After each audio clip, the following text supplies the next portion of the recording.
Welcome once again to Living in the 21st Century. Joining me this morning is Vadim Krivet. Vadim, it's a pleasure to have you on Living in the 21st Century. Thank you, Errol. Sure. Today, I'm really glad that you can come on because you can shed some insight as to your opinion when it comes to the invasion of Russia to Ukraine. What is so essential and important that you think Russia should retain their land from Ukraine, whatever the case may be. But before I answer that question, I also want to say, as of on the 4th of September, you had more than 623,000 Russian troops who would have given their life in this war, and billions of dollars in military equipment would have been destroyed. And I want to see whether this is really worth it, because on the other side, there are thousands and tens of thousands of Ukrainians who would have lost their lives also. And if it's so worth trying to bring back some cohesiveness of the USSR, take it away and shed some light on that. Well, I'm going to probably begin with cautioning you against the numbers. Okay. Because the way the information trickles in and presented is not necessarily correct. Usually you have to account for the biases in calculations and so on and so forth. So I just don't want to focus too much on the number of people who are dying in this conflict. I think it's quite a large number on both sides.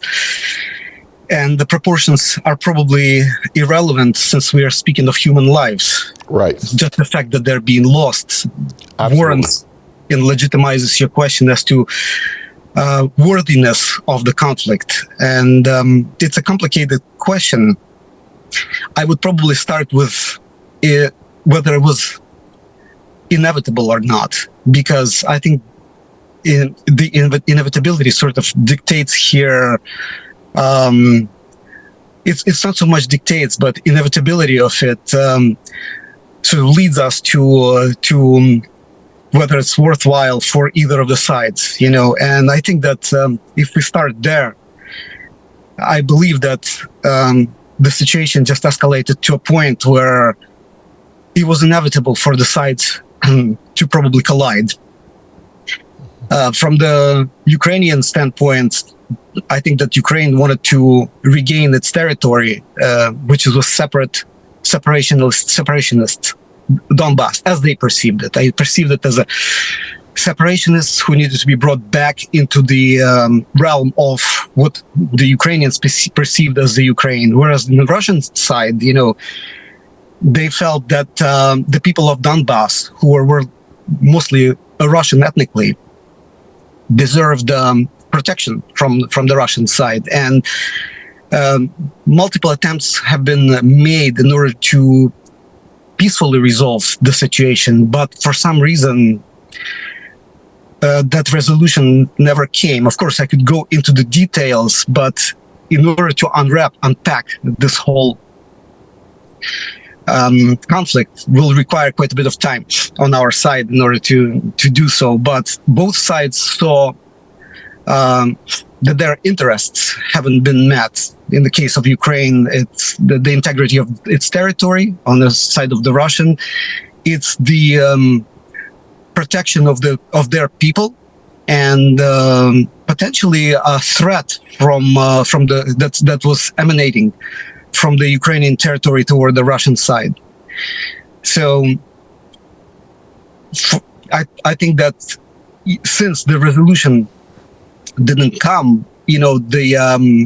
both sides decided that war was the only method of resolving it. And I guess many decided to lay their lives to bring that their point of view to the effect, so to speak. Okay. That's my answer. So okay. Well, let me ask you this question. The Russian government believe that their obligation is to make sure that Donbass region remain the territories of Russia, and there are more Russian-oriented people living in Donbass than Ukrainians. Now, if does those folks who live in Donbass have that same view or opinion that they should be called Russians opposed to Ukrainians, or they should see themselves as pro-Russians opposed to Ukrainians? And if so, it is well worth it to make that declaration through the formation of war? The people of Donbass, well, first of all, if you take a historical perspective, Donbass was part of Novorossiya, which is what is returning its name now, which means New Russia, established by Catherine the Great and Tsars and other people, including Odessa, Crimean Peninsula, all that part of what is known Ukrainian USSR, while it wasn't a part of Soviet Union, was given to Ukraine in 1918 so it was Lenin's gift to Ukraine in a sense, but it was all during the existence of Russian Empire. It was part of the Russian territory. So people who settled that part of Ukraine are largely ethnically Russian, although that's a very tenuous kind of distinction. That's a separate subject, and I don't want to expand into that area. What I'm going to say that yes, largely population of Donbass identifies itself with larger Russian culture than the Ukrainian culture, which stems largely from the western part of Ukraine. Ukraine is a very heterogeneous nation, but for some reason it chose a path of homogeneity, which is impossible. And federalization of Ukraine was proposed by Russia in order to retain its territory. After people of Donbass declared their independence and they fought the Ukrainian ideology, so to speak, Ukrainian rule, the attempts were made by the Russian side, multiple attempts, with the Minsk agreement, those chords that have been struck between Ukraine and Russia, and with the signatures of Germany and France, they presupposed re-entry of Donbass region into Ukraine. So prior to the conflict erupting, all of that has been addressed. Mm-hmm. And Putin's proposal was to reintegrate. He wanted Donbass to go back to Ukraine. He said, please reintegrate it, but do it so under the federalization. So he was trying to make Ukraine, like, give it the status of federalized autonomous district of Ukraine. So he wanted Donbass to go back there, but Ukraine. Sorry for interrupting you, but I want to interrupt for 1 second. Sure, because I saw a historic transition in where the land of Crimea and Donbass were gifted over to the Ukrainians.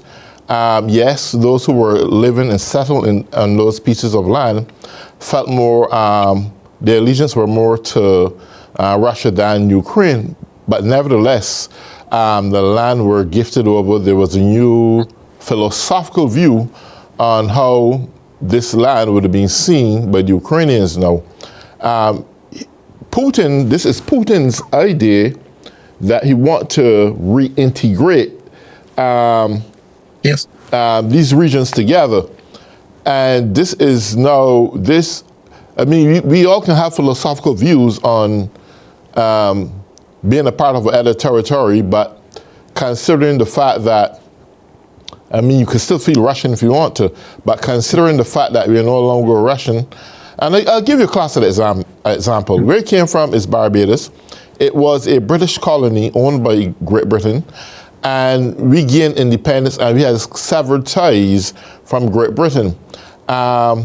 Even though there may be those who felt that their allegiance are to Great Britain, the government of Great Britain never said, well, you know what? Let's reclaim Barbados. Let's go after it and shape it back into what we call a colony. No, it never happened.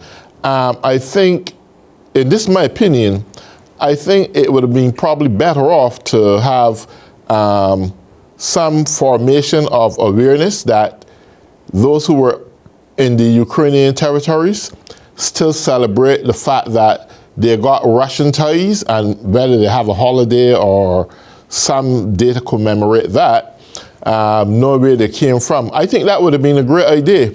But the whole notion to reinvent the wheel and have a war, I don't see the logic in why so many people have to die from both sides just over an illogical view. The people that thought of it never got up and rebelled and said, well, you know what, we want to, or protest and say we want to be Russians, even though they were living in Crimea and Donbass. They never did that. But one man idea propagated among these people, then inspired them to say, you know what, let's go to war. And maybe they didn't even want that themselves, because they end up, hundreds and probably thousands of them also end up getting killed despite of this war. What's your opinion on that? I feel, I don't think Russia, after the willful dissolution of Soviet Union, it was a sort of a willful event which combined sort of an agreement between Ukraine, Belarus, and Russia.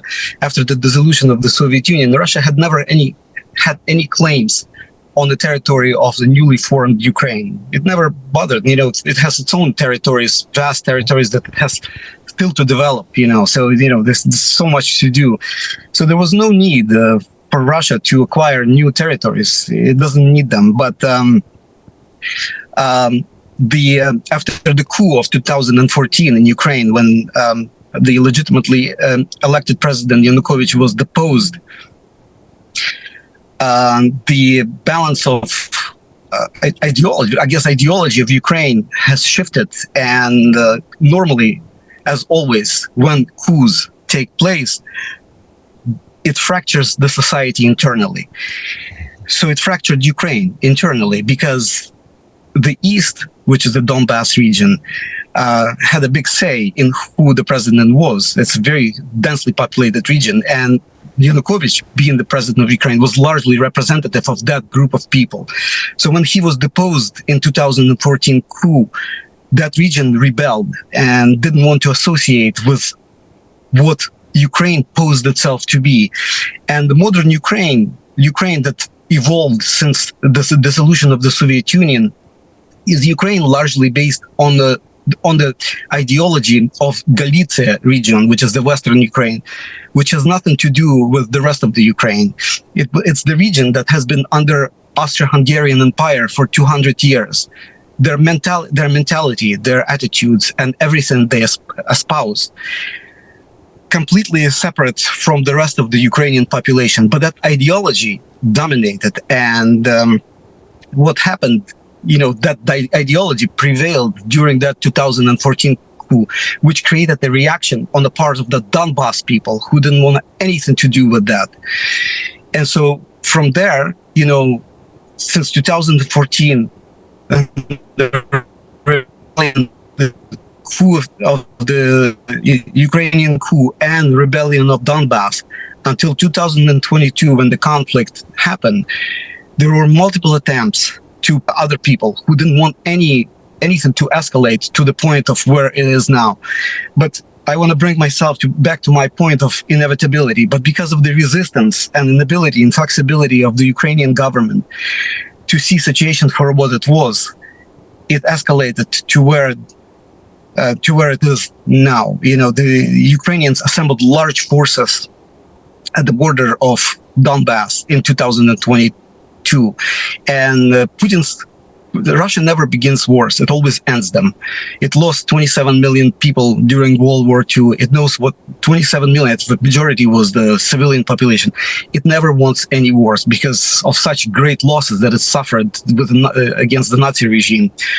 So it never wants wars. The last thing that it would want is a war. And if the war happens in that region, it's usually because of an inevitability and inflexibility of those who are not willing to find peaceful solutions. And I think Ukraine at that point it just didn't have a choice. It was probably locked by its mentality or influence from the West, and just did not allow for the Donbass to reintegrate into its territory, which was possible, and Minsk agreement was all about it.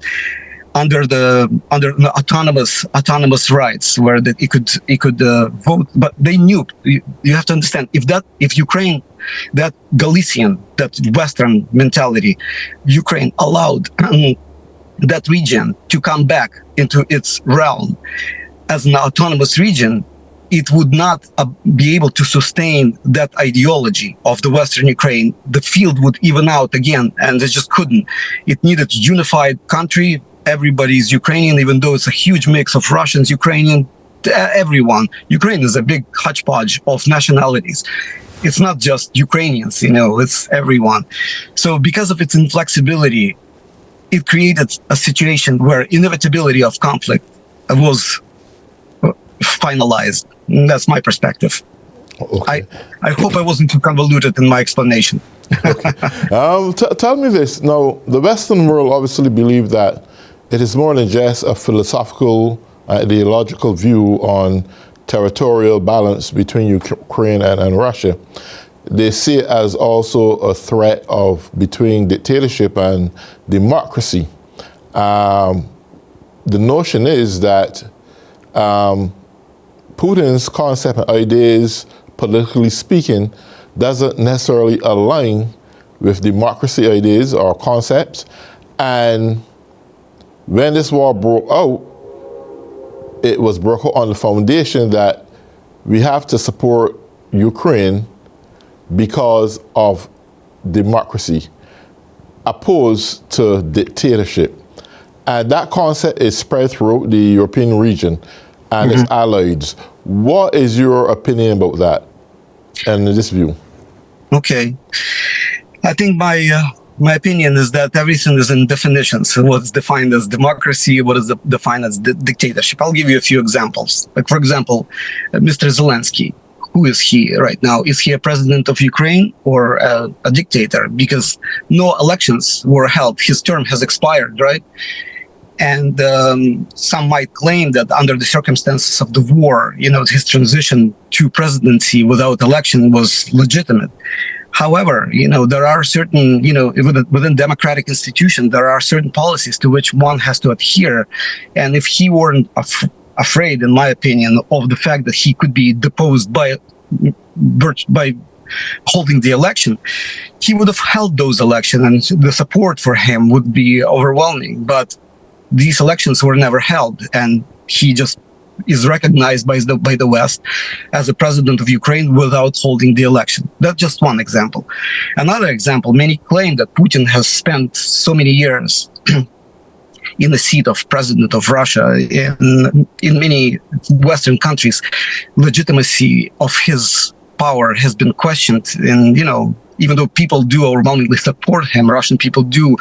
But again, from the Western perspective, it's somehow viewed as not legitimate, and maybe the elections have been tampered with, or however, whatever language they try to use. It's possible. We're not gonna argue that point right now. But the second example that I was leading toward was the example of Angela Merkel, the president or the chancellor of Germany. She spent in the seat of a chancellor 20 years. So she pretty much as long as Putin has been. But for some reason, Merkel is viewed as democratically elected, and Putin is viewed as somebody who is a tyrant who usurped the power. You see? Well, in all fairness, though, there's reasons why Putin was branded as this terrorist. I mean, up to this juncture, even in the war, we would have seen a lot of, there's always casualty of wars, but we see where innocent civilians were killed, hospitals had been bombed, so much humanitarian crimes had been established in this war. But paramount above that, if you go back to the prehistoric time of Putin's life, as a member in the KGB, his character didn't speak too well of himself. He is noted up to this day for a person who knows to get rid of people in some very indecent ways, whether it's through the formation of poison or assassinations, whatever the case may be. there is a very dark, sinister side that the Western, not assuming, but know for a fact that he is capable of. That side is manifesting clearly even in this war, to the point where when things didn't working well for the Russian soldiers, they end up killing innocent civilians in the households and the hospitals and so forth. And that, in a sense, is pure dictatorial to some nature. I don't see anything that is realistic about it, but I would love to welcome your opinion on that also. So the question is whether Putin's past somehow formed an individual and explains his behavior now. And the example of the behavior you're citing is the atrocities perpetrated by the Russian troops on the Ukrainian territory. Am I understanding the question correctly? Well, yes, because a leopard in nature can't change its spots. It doesn't matter if you paint it. The reality, his behavioral pattern and how he get things done in his past years as a KBG member or operative or whatever the case may be, is the same system is being established now in the midst of this war. Yes, I spoke about casualties of wars that happen. Where there's wars, we get casualties. But when there are deliberate things of females getting raped, husbands getting killed, hospitals getting bombed, children getting killed, and babies, I mean, the nature of this war is not just a war. It is even worse than a Holocaust, if you ask me. Do you see any, despite of, as I said, the philosophical, ideological concepts of what the land of Crimea and Donbas region, who were gifted over to Ukraine in the 1980s, even though they still have a philosophical view of who they are as a people, I don't think that worth, despite there are many ways of acknowledging who they are, whether it's through a holiday, a celebration, to commemorate where they came from and who they belong to. I mean, many countries do this every day, and they don't have to have a war for that. What's your concept about it? That's why he said that Putin, idea, represents who you are as a dictator. I know you were saying that Zelensky in transition to his presidency as an elected official, but I would have to ask a question. Did this happen during the course of the war or before the war? During the course of the war, it was very recently, I think in March, he was supposed to hold the elections. He couldn't. You see that he didn't. No. He couldn't. I mean, in a war at this pinnacle, I don't see. There's no need to hold election. Millions of people have fled to neighboring countries as refugees. Your support is going. You have a war that you have to pin down and get things in order. There's no civilization at that juncture to really host an election. So I wouldn't really lean much on that part. But I'm looking from the standpoint at the things that was demonstrated in the eyes of modern society. Is the war really worth it? I mean, I don't see why I'm going to waste billions of dollars over equipment to destroy the next country and lose over six. I mean, I can't dispute the figures. I don't know the figures. I'm only telling you what's from the Kyiv Independent. I can't state it's factual, but I believe it may be factual. But at the same very time, do all of this bloodshed really call for just because of pieces of land that was gifted to a country because the residents don't think that the person who was elected to represent them got deposed of and wasn't able to represent them, that they get them and rebel and say, you know what, we're going back to Russia. So Russia say, you know what, we getting our people now. We can do whatever it takes to get our people. I don't know, I'm not sure if that was the appropriate way to go about doing that, but what's your opinion again? Well, I'll start with you describing the conflict itself and maybe the spelling on how it's perceived by the West. You know, here in in the news, you see the atrocities which you describe. And again, you have to be very careful. Yes. It's a case by case, but I'm not going to get into it. I just want to caution people against trying. Absolutely. Yeah. So you have to really research and understand what's going on. Yes. But if you look at the life in Kiev, you called it a war, right? In Russia, it's called special military operation. Okay. If you look at Kiev and the rest of Ukraine, people sit in the cafes, and students go to the schools, they enjoy their daily lives. It's not like, in a real war where bombings are so widespread and pervasive that, population is dying by scores. No. People are going about their lives, life goes on, and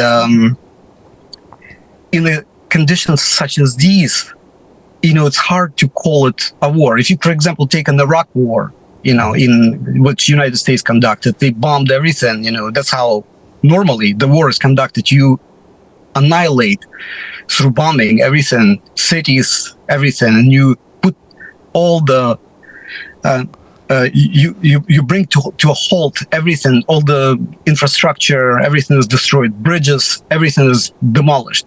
Okay. None of that exists in Ukraine. Russia didn't destroy it. Very carefully is eliminating Ukrainian electric grid and infrastructure only to slow down their military, slow down and maybe affect their military capabilities. But overall, there are, of course, incidences. I don't argue that incidences of the strikes that eliminated some of the...